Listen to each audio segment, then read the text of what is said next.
New Thought Media Network proudly presents Lindsay Leimbach, Practicing Infinite Possibilities, Fridays at 10 a.m. Mountain Time, 9 a.m. Pacific.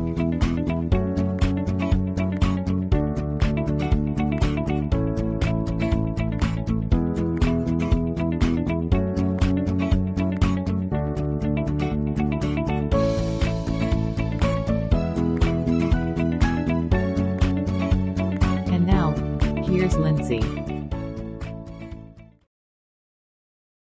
Good morning, everybody. Welcome to PIP, Practicing Infinite Possibilities. Wow, I just love that. And one thing that's so much fun is doing PIP on Fridays, because we sit back and we think, what are the infinite possibilities that I get to have on this weekend coming up?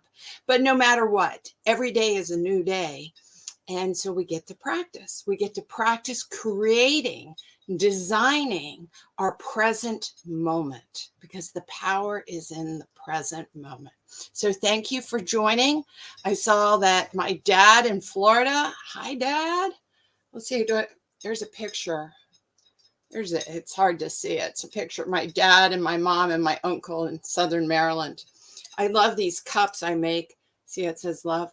I put memories that make me happy on these cups. And then when I look down, I'm like, oh, that sensation, that dopamine comes in.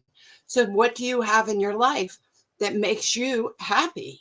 That when you look down, that you can shift into it? Well, we're going to talk about that a little deeper. So what are we doing today? Well, I had a lot of feedback that people want to know, how do you take Buddhism, and especially through the filter of new thought, which is what my filter is, and make it into a practical day. I've had a lot of lessons up to this point about what basic Buddhism is, but let's talk about what it is when you're just using it during the day.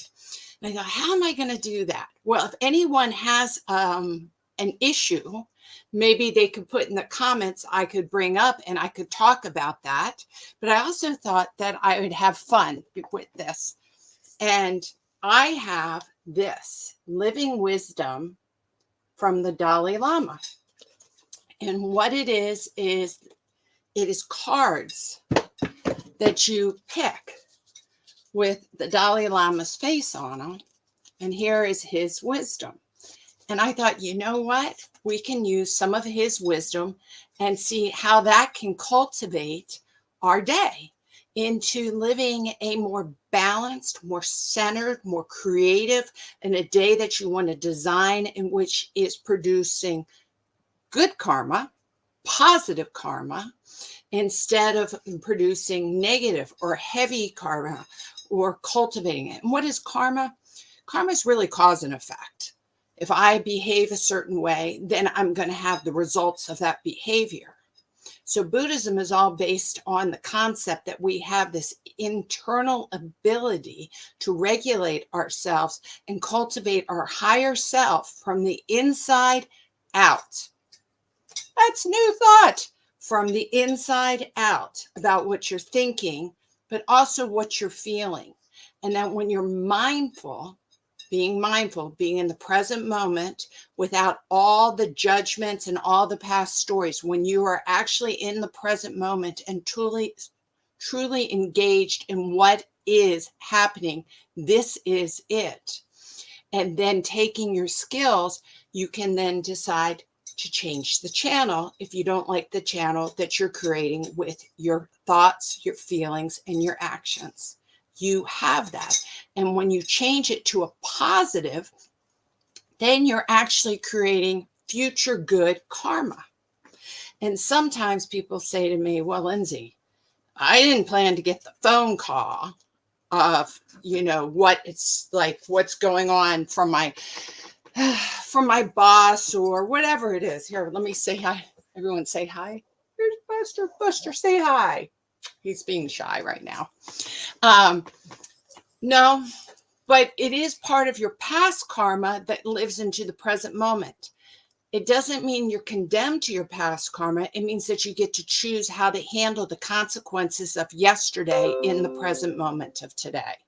So let's go in there. But of course, before we do that, I always want to talk about the hearts. People send me hearts. And so I just want to show you a few that came in today.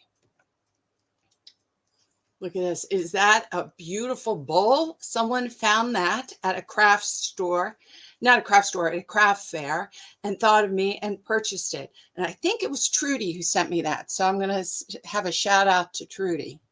Let's see. Now, how about this one? How many of you have seen this heart? Southwest, right? The travel bug. I really do like traveling on Southwest, and I love that it has this heart in everything that they do. It makes me feel happy. It puts me in a calmer place. Now check out this one. Is that awesome? Do you see that heart? That strawberry? Wow. Shout out to Stacy for sending me that one. That just rocks when she sends it to me. I love that her mind, her RAS, her reticular activating system, is programmed to see hearts in the present moment. It means she's not looking for people who are lying or cheating or bad things going on in the world. She's looking for the hearts in the day. You want to talk about a release of dopamine, that when you are looking for hearts and you get to see them, and then you see them, then you have a release of dopamine and it makes you feel good. That's great. I got one more for you guys. All right. Now this one's a little harder to see, but this is barbecue sauce. And do you see the bubble right there? Can you see it? Look at the heart. Wow. That's awesome. So keep sending in the hearts, and I want to thank everybody. Now I want to show you, I think you all know that I collect rubber ducks. And why do I collect rubber ducks? Is because to me, they represent life and the journey of life. We are the rubber duck flowing down the river. And sometimes we get sucked into that eddy, you know, which is what we could say karma, negative karma. We get sucked down and pulled under, and we think we're going to drown, or we think we're overwhelmed, but we're like a rubber duck. We pop up somewhere else. We have the resilience. So I like looking at them, knowing that rubber ducks can go down, and when they bounce into the side, they bounce off and they keep going. And if they want to go slow in a river, they can go to the side, and if they want to go fast, they can go in the middle, and they go through the rapids, and then they pop back up. Well, the reason why I love this one is I can't believe I found this in a thrift store. LA Dodgers. I'm from Los Angeles. I got two teams, Baltimore Orioles, go O's, and LA Dodgers. So I have never seen this, and I thought, wow, I got it for like 25 cents. Is that cool?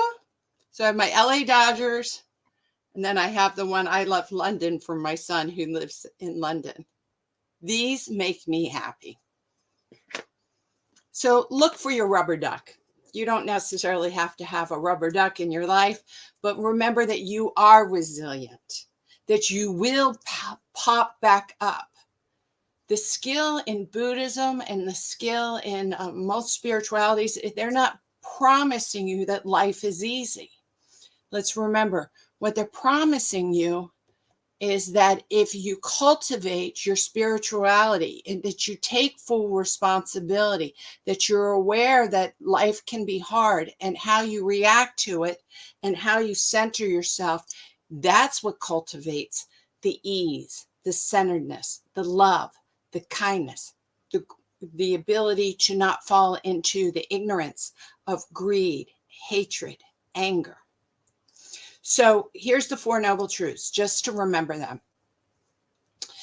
There is suffering in the world. First noble truth of basic Buddhism.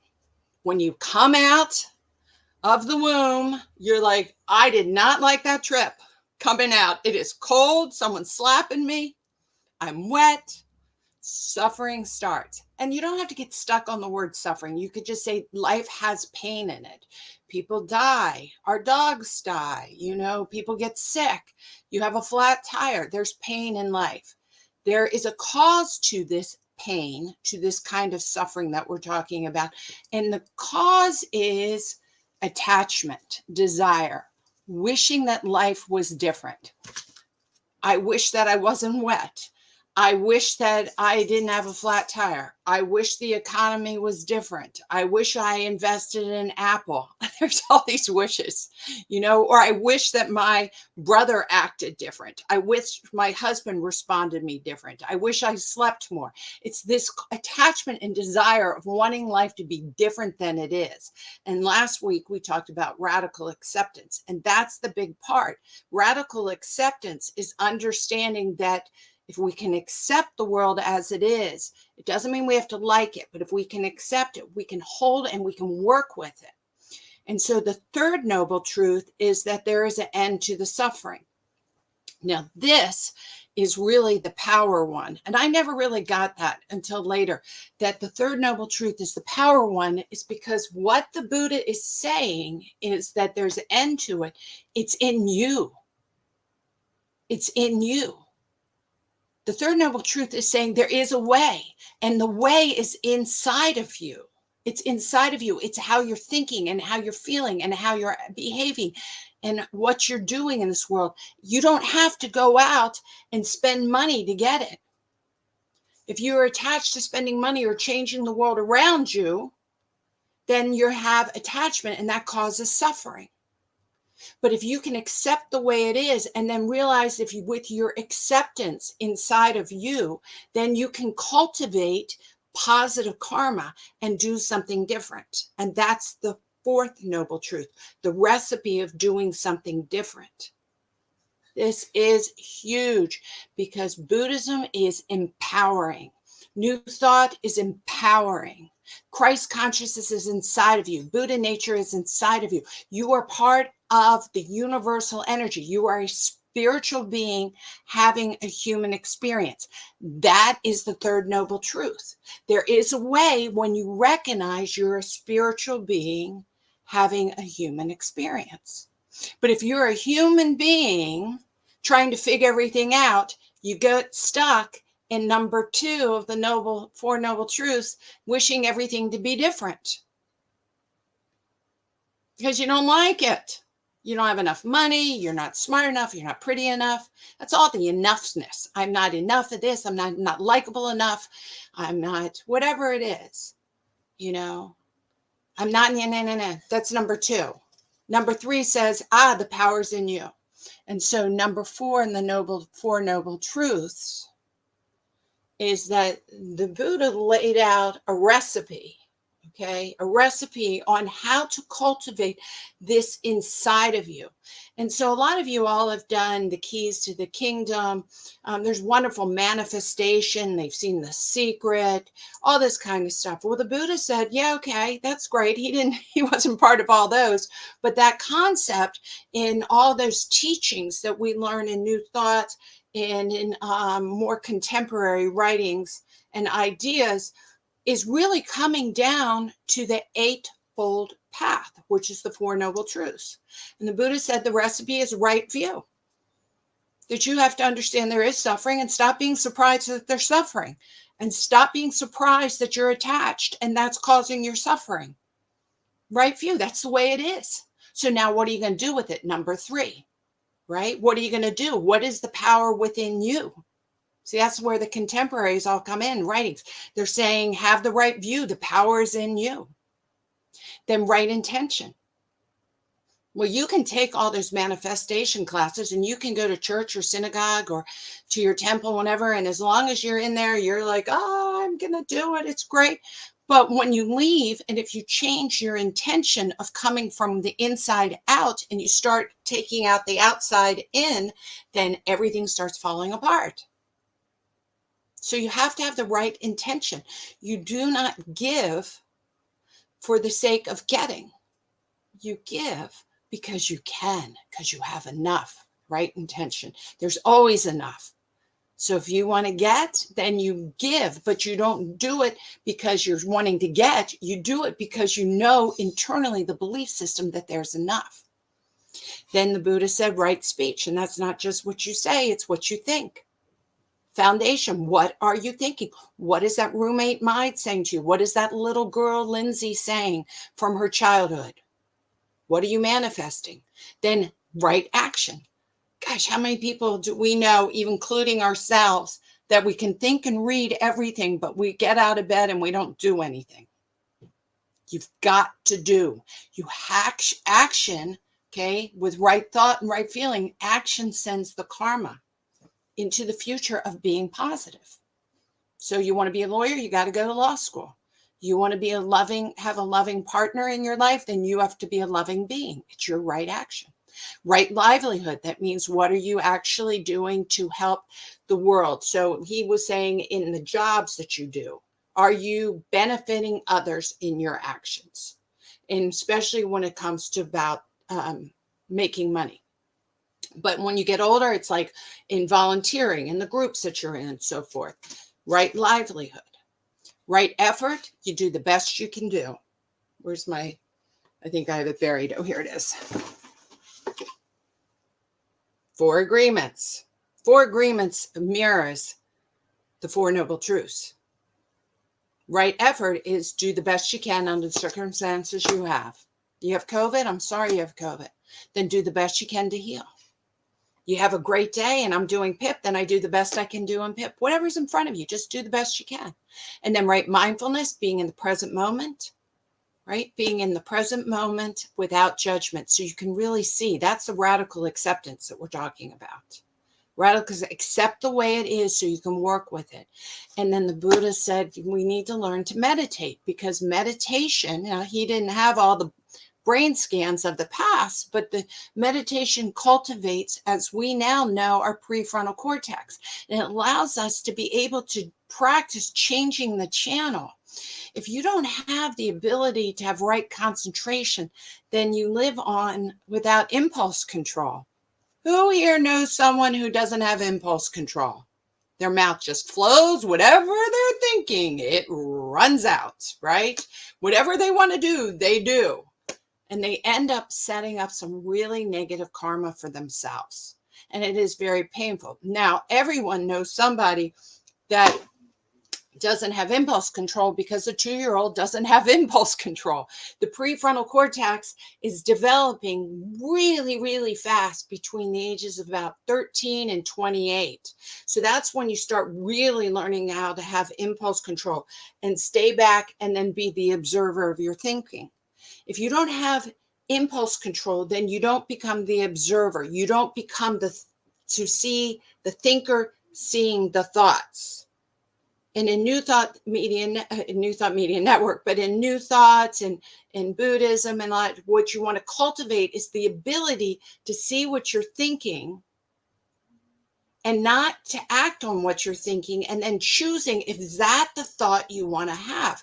Because as we know, thoughts just come and go all day long, and I can't act on every single thought.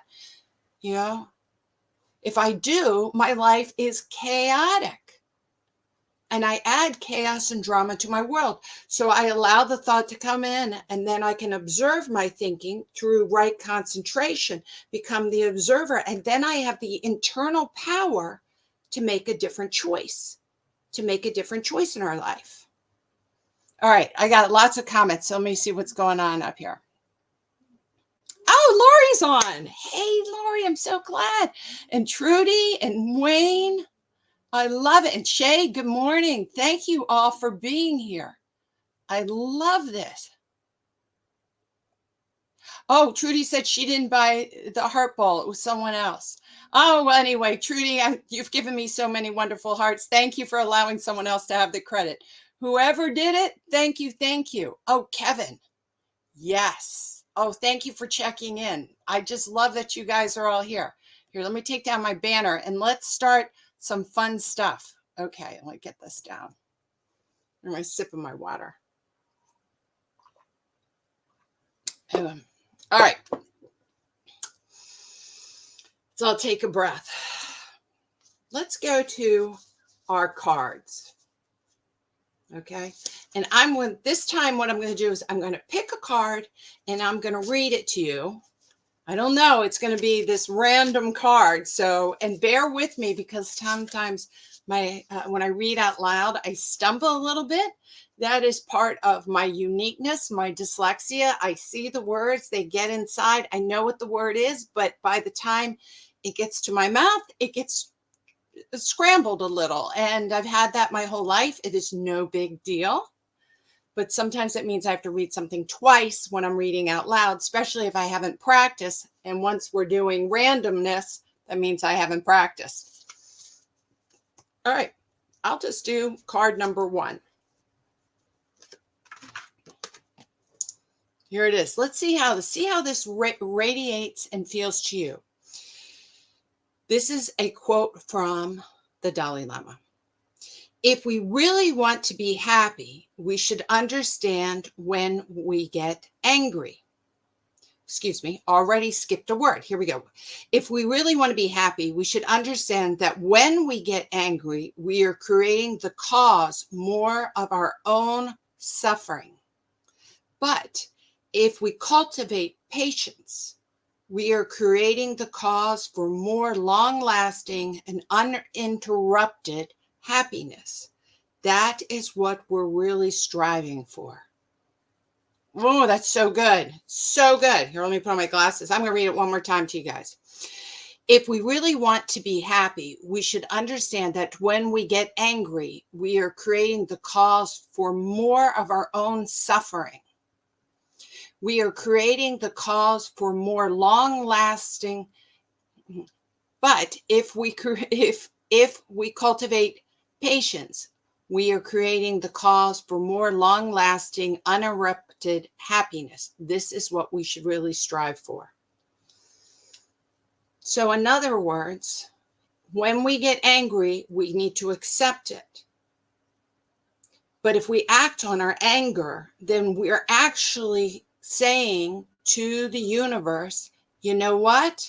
I want more suffering. So you can learn from your anger for sure when it rises up, because we have the amygdala inside of us, which is the fight, flight, freeze response. And so when something happens to us and we don't like it, it has a knee-jerk quick reaction and we don't like it, whatever it is, a fight response is anger. It's totally natural. It's part of our biology.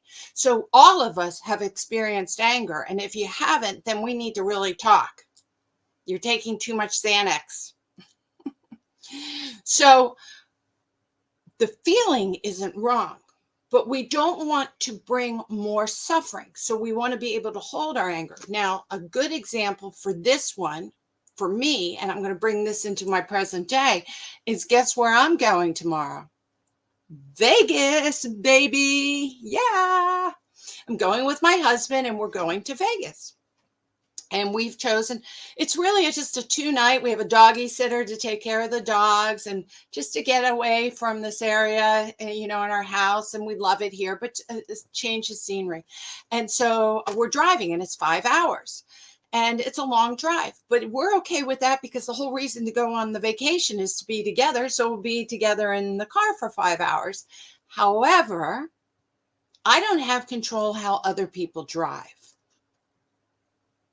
And if I get angry that someone cuts us off, or that there's a traffic accident or traffic jam, and it might be raining, and it's raining, and that makes me angry for what's going on the outside, it's a terrific example of how my suffer will increase, and it has no effect on changing the bearings of what's going on.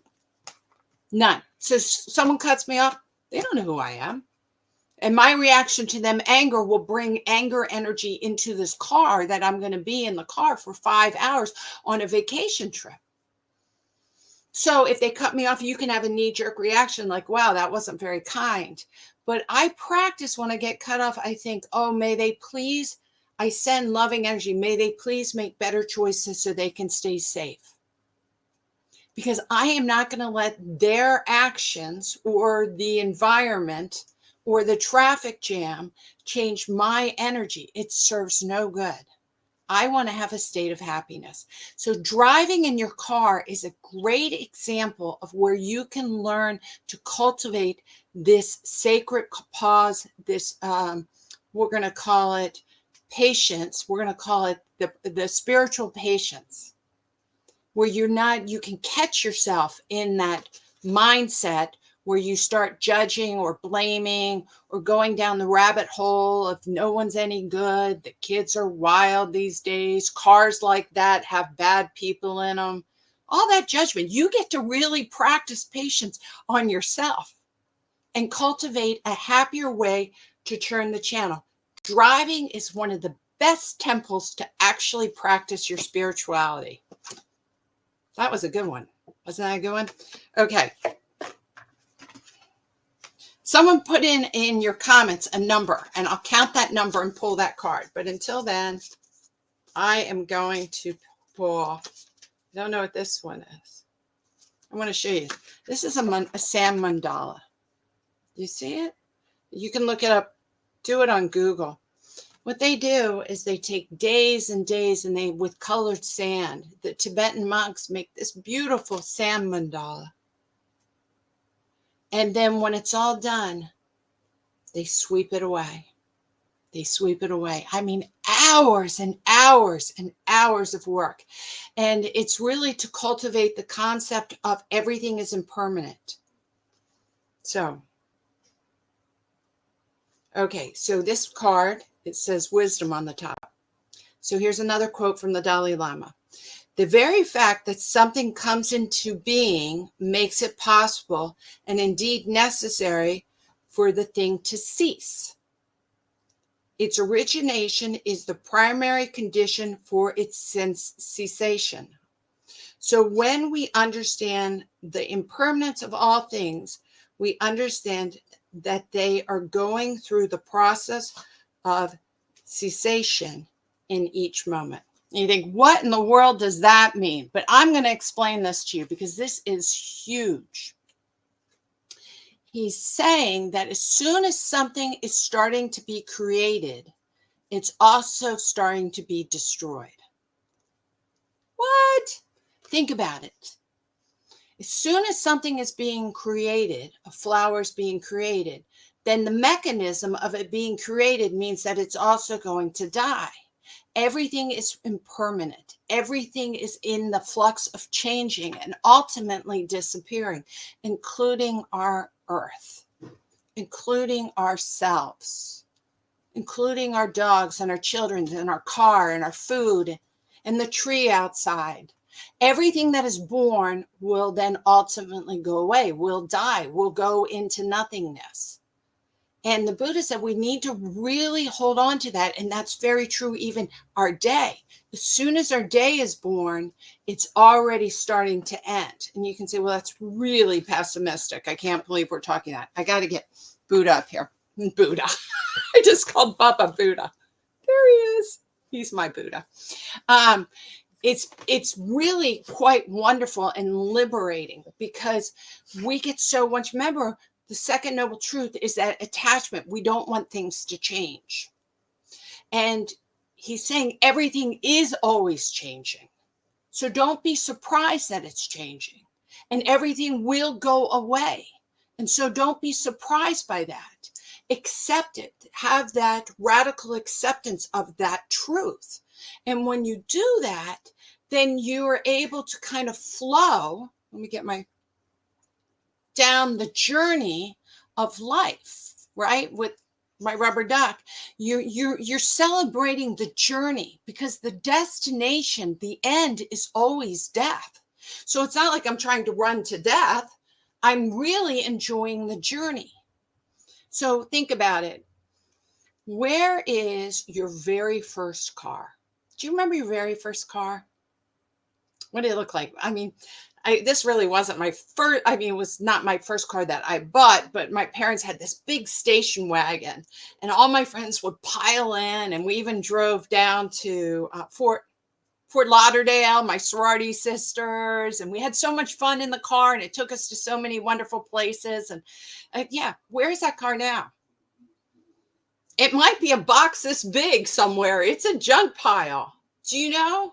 Your very first car, think of the first car you loved. Where is it now? It's gone. It's gone. It had a beginning, a middle, and an end, but it had a beautiful journey. But am I surprised it's gone? No. So this is what we have to realize. Even our day has a beautiful awakening, but it will end. So enjoy the journey of the process to its ending instead of getting upset that it'll end. That's what he's talking about. All right, somebody throw in. I'm looking at my comments. I don't have a number.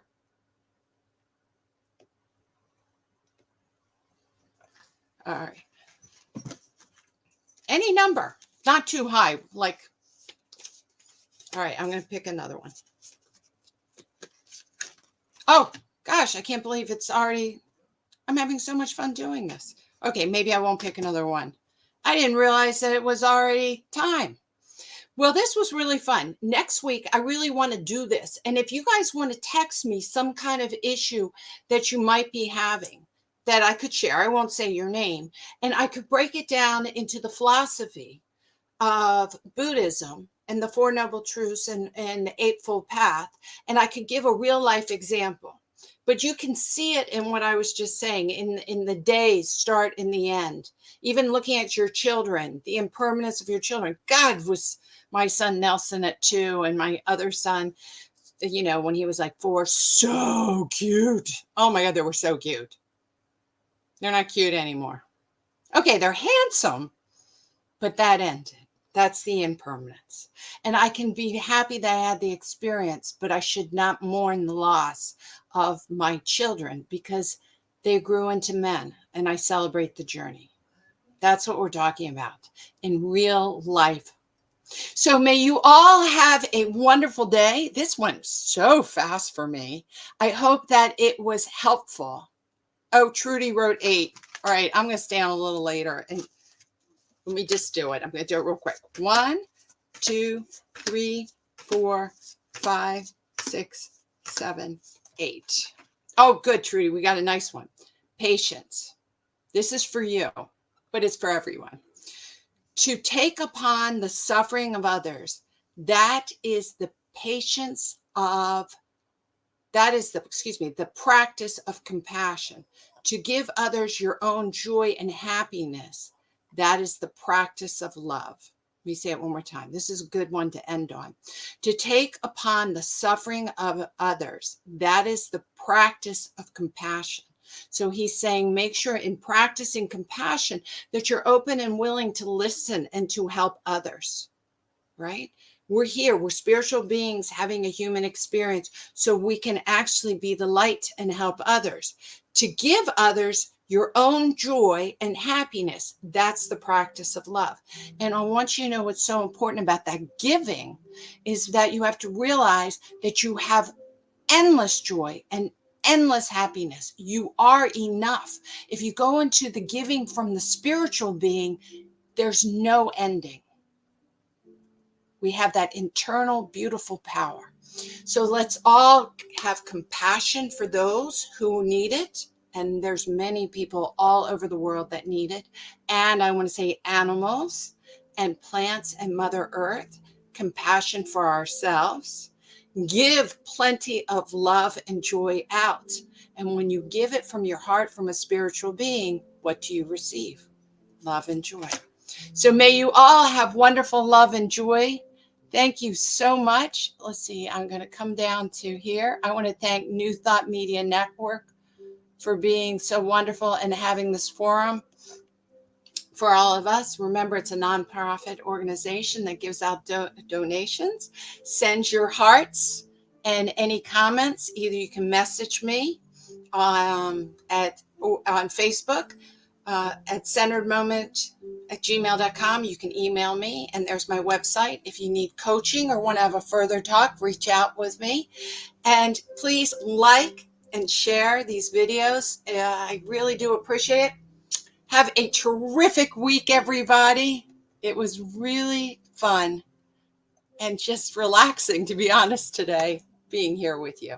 Thank you so much.